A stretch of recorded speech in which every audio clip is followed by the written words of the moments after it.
C. Joseph Vijay எனும் நான்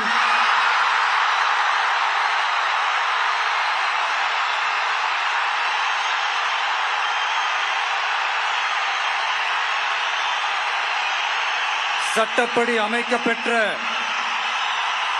இந்திய அரசியல் அமைப்பின்பால் உண்மையான நம்பிக்கையும் மாறா பற்றும் கொண்டிருப்பேன் என்றும் இந்திய நாட்டின் ஒப்பில்லாத முழு முதல் ஆட்சியையும் ஒருமையையும் நிலை நிறுத்துவேன் என்றும் தமிழ்நாட்டு அரசின் முதலமைச்சராக உண்மையாகவும் உளச்சான்றின்படியும் என் கடமைகளை நிறைவேற்றுவேன் என்றும் அரசியல் அமைப்பிற்கும் சட்டத்திற்கும் இணங்க அச்சமும் ஒருதலை சார்பும் இன்றி விருப்பு வெறுப்பை